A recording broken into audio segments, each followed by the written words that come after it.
Good morning, ladies and gentlemen, and welcome to the Coffee with Craig show. We'll be talking about commercial real estate in Central and Eastern Europe.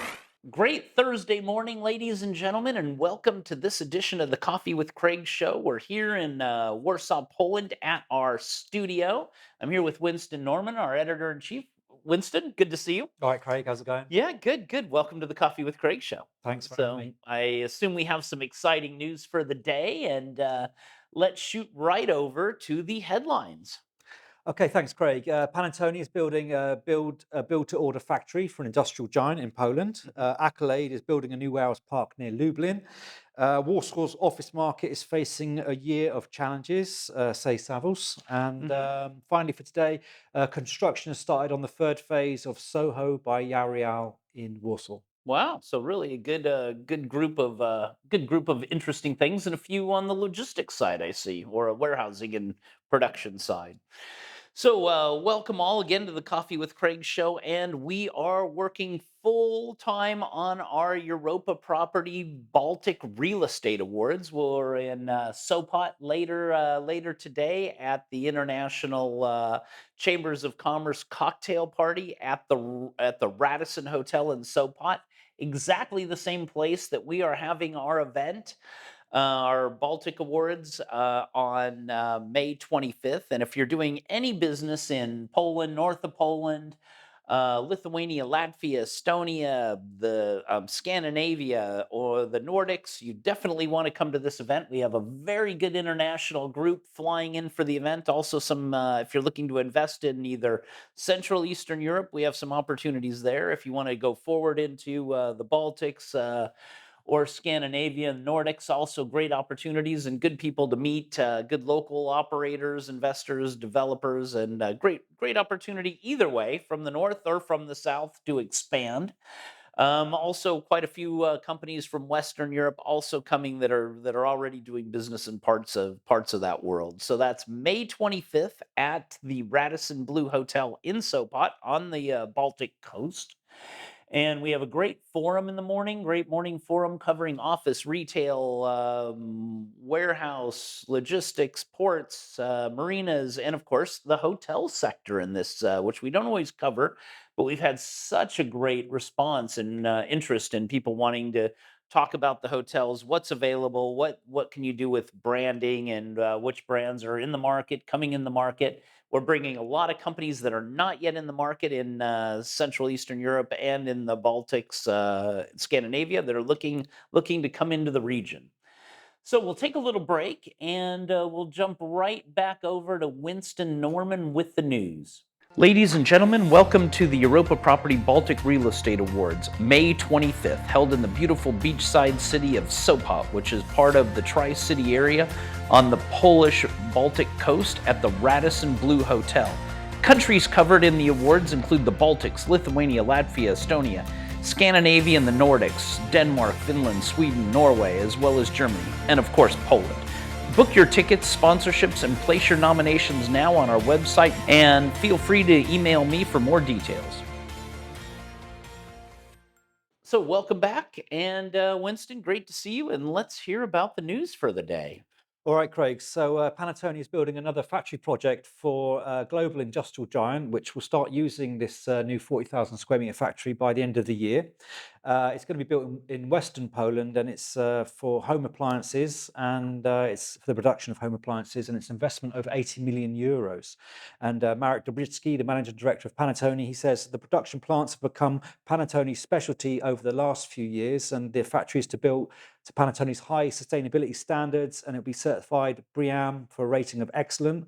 And the developer is going to employ energy and water saving solutions and to deliver charging stations for electric cars, as well as green relaxation zones and environmentally friendly furnishings. Well, we need a green relaxation zone here, I think. That This sounds sounds like very nice. a Yeah. nice factory to work in. Yeah, it does, doesn't it? And a lot of factories, of course, by definition, they use a lot of water. So good to hear they're putting in some water saving solutions as well. Yeah, it looks like it's Mhm. going to be full of high sustainability standards, that one. Excellent.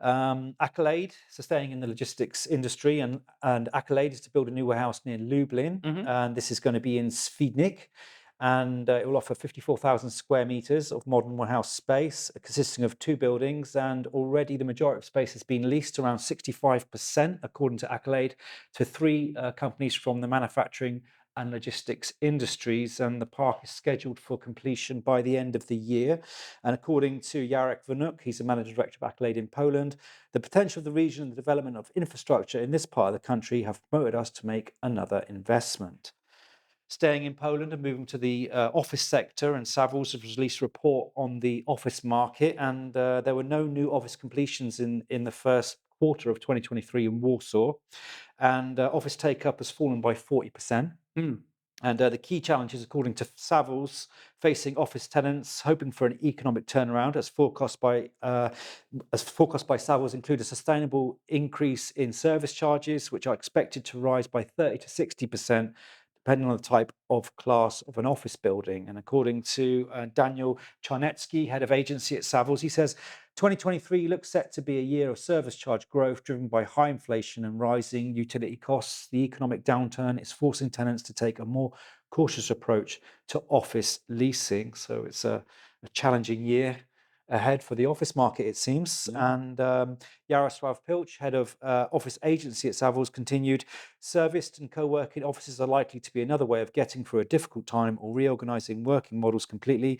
They are increasingly being considered not only by startups, but also by leading IT or financial companies. Right. Well, that also explains a little bit why all the brand new office buildings that are more ESG compliant are probably filling up because they're just saving money on the service charge. Would seem to be, yeah. And it the would older ones definitely help. gotta battle it out. Yeah, yeah, they've The older gotta they've ones, they're gonna have a gotta tough work time. on it. Yeah, they've got to work on it. Yeah.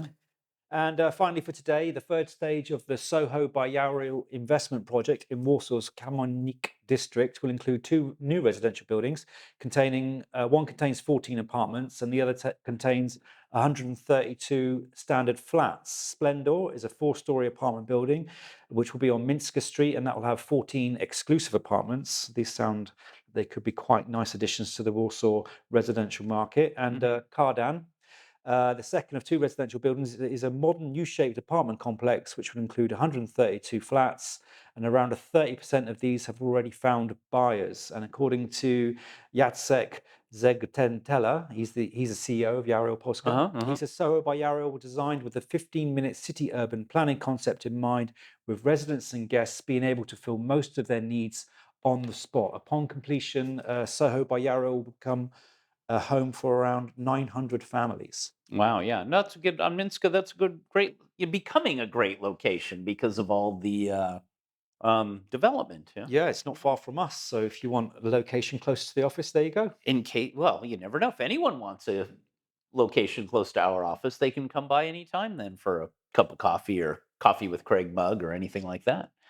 So thank you for all watching the Coffee with Craig show. We've got over 8,000 viewers a week watching the news on LinkedIn and over 25,000 now on all interviews. So if you're interested in sponsoring one of the events and sponsoring one of our weeks, we have a couple weeks before summer, a couple of good weeks still available, and a few good weeks between after the summer, September, October, November. Also, I think there's a week left in there, that are kind of the high points to make comments or make announcements. So let us know if you'd like to book one of those weeks. We'd definitely like to have you. And enjoy the rest of the day, and we will see you Friday morning for the news. Click here to subscribe to the Coffee with Craig show, and don't forget to share it with your friends.